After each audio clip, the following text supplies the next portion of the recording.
Assalamualaikum warahmatullahi wabarakatuh. Sebelumnya maaf Bu mengganggu waktu Ibu. Kami dari Universitas Pahlawan mengadakan observasi seputar tentang siswa di sekolah dasar. Sebelumnya menuju ke pertanyaan kami ingin tahu siapa tahu nama Ibu? Ibu Erniwati. Dan berapa lama Ibu mengajar di sekolah ini? Di sekolah ini berpindah dari Pekanbaru ke sini tahun 2013, sudah 10 tahun di sini. Pertama kali ngajar 2009.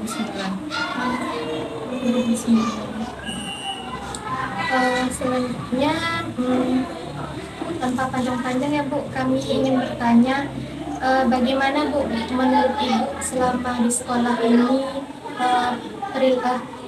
apakah ada kendala Bu dalam Ibu mengajar selama di sekolah ini? Ya, sebenarnya semua guru punya kendala ya tentang siswa ya, terutama siswa yang memiliki IQ-nya rendah.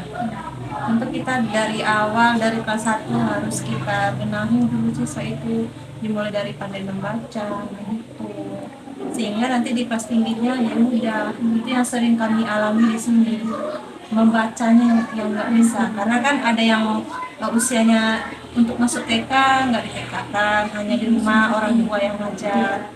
Tapi seharusnya kan umur seusia yang seharusnya dia TK harus TK kan dulu, kita langsung masuk ke SD kan ada umur anak yang SD umur berapa yang matangnya ya, itu kendala sekarang. Nggak bisa membaca, nggak bisa menulis, malas membaca, nggak menulis itu susah dibawa dalam belajar. Selanjutnya Ibu, apakah ada kepribadian setiap anak itu sama atau ada perbedaan? Ya tentu manusia kan punya perbedaannya. Tentu setiap siswa itu pasti berbeda karakteristiknya. Ya, semua kita berbeda. Tentu harus dengan ilmu yang ada pada guru itu dia harus tahu karakteristik setiap anak. Jadi nanti saat pembelajaran dia bisa memberikan materi yang sesuai dengan yang diminati siswa. Berbeda semua. Ada yang hobinya hanya menggambar, tapi dengan menggambar dia bisa berpikir. Ada yang hanya melihat masuk ke dalam otaknya. Ada yang bermain-main juga, itu berbeda nanti tingkat belajar. Selanjutnya Bu, bagaimana cara Ibu mengatasi siswa yang bermasalah atau nakal di kelas? Ya, siswa yang bermasalah itu saya lihat dulu kepribadiannya, bagaimana dia di rumah dengan orang tuanya, sikapnya di rumah, bagaimana pembimbingan orang tuanya di rumah, bagaimana. Tentu kita telusuri dulu siapa-siapa di daerah dia yang punya pendapat tentang siswa yang bermasalah itu, bagaimana keadaan orang tuanya, pekerja orang tuanya, pokoknya latar belakang dulu. Baru di sekolah kita lihat bagaimana cara belajar dia, apakah dengan cara kinestetik, dia suka bermain-main, atau hanya visual, audio. Dia kan ada tuh cara belajar, gaya belajar seperti itu. Itu cara menghadapinya. Kalau dia sukanya mendengar, berarti kita berikan media yang mendengar. Dia nanti tertarik itu sesuai gaya belajarnya. Itu yang harus kita hadapi. Bagaimana minat dan bakat siswa dalam mengikuti proses belajar? Ya sesuai yang tadi ya, sesuai minat dia tadi. Kalau minatnya dengan visual, ya tentu dia yang melihat aja dia suka. Mendengar kadang hanya biasa-biasa, tapi kalau dia suka mendengar, berarti hanya mendengarkan yang dia suka itu aja. Kadang dia menulis, tapi telinganya mendengar guru. Nah, sesuai dengan kriteria gaya belajarnya, gaya belajar siswa. Selanjutnya Bu, bagaimana cara Ibu memberi motivasi semangat belajar pada siswa? Ya motivasi dimulai dari kita sendiri ya. Kita masuk ke kelas itu dengan wajah yawah gitu ya. Jangan masuk kayak muka seram, masalah di rumah jangan dibawa ke sekolah. Lepaskan aja. Harus semangat terus gurunya. Kalau guru yang tidak semangat tentu anaknya loyo kan. Harus pandai kita trik-triknya supaya dia semangat. Kasih dia permainan-permainan. Kalau dia capek rasanya, kasih permainan dalam belajar yang mengasah dia konsentrasi lagi dengan senang hati belajar. Selanjutnya Ibu, seperti apa peran guru dalam membantu kesulitan belajar siswa? Perannya misalnya seperti apa ya? Dalam Maksudnya peran ibu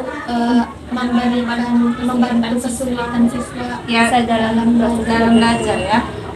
Kita kan guru sebagai fasilitator ya. Tentu kita melihat dulu gaya belajar anak itu. Misalnya dia sulit untuk membaca dengan tulisan-tulisan. Berarti kita berikan dulu dengan bentuk gambar. Nah, dalam bentuk gambar yang dalam kelas sehari-harinya dia tahu. Jadi dengan gambar, walaupun tulisan tidak tahu, nanti dia tahu apa dalam gambar itu bacaannya. Misalnya kan bunga ya, berarti kelas 1 kan huruf B dengan U, huruf N, G, nggak tahu dia tulisan itu. Berarti dengan gambar dia bisa membaca, langsung dia bisa baca. Sehingga kenalkan dulu huruf B dulu sama anak.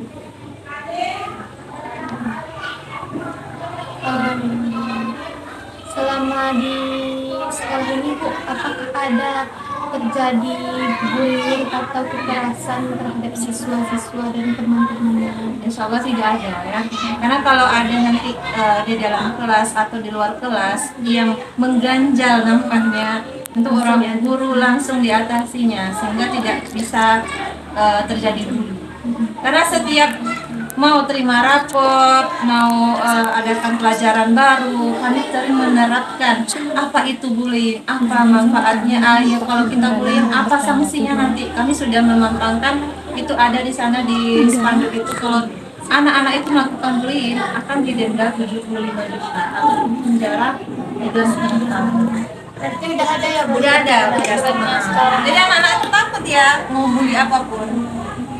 Setiap mau masuk, setiap mau ada pertemuan dengan orang tua, kami bilang seperti itu. Bahaya bully itu sangat berbahaya. Iya, negatif dampaknya.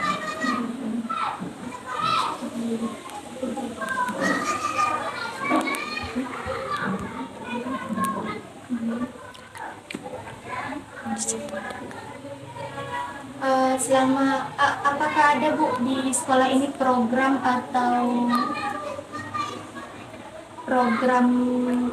dalam belajar atau kayak ekstrakurikuler apanya gitu Tentang dalam memenuhi pelajarannya untuk melengkapi dia proyek itu loh, yang 5 P5. kegiatan proyek. Proyeknya itu seperti apa tuh Bu? Kalau kami di sekolah ini ada 2 proyek untuk 1 tahun. Yang pertama kami dulu sekarang kewirausahaan. Kelas 1 tentang sayuran-sayuran, kelas 4 itu tentang barang bekas. Oh berbeda Ya berbeda, kelas 1 dengan kelas 2. Dia kan kurikulum merdeka kami kan 1-2 sekarang dengan 4-5. Kalau kelas atas kami ambil kewirausahaan. Karena kalau anak kecil kan nggak bisa ya, belum bisa berkarya untuk yang bekas-bekas itu. Makanya kelas atas yang barang bekas. Yang bawah itu sayur-sayuran, menanam dia kan harus tahu dulu bagian-bagian dari tumbuhan itu. Baik Bu, sampai di situ pertanyaan atau observasi yang bisa kami tanyakan Bu.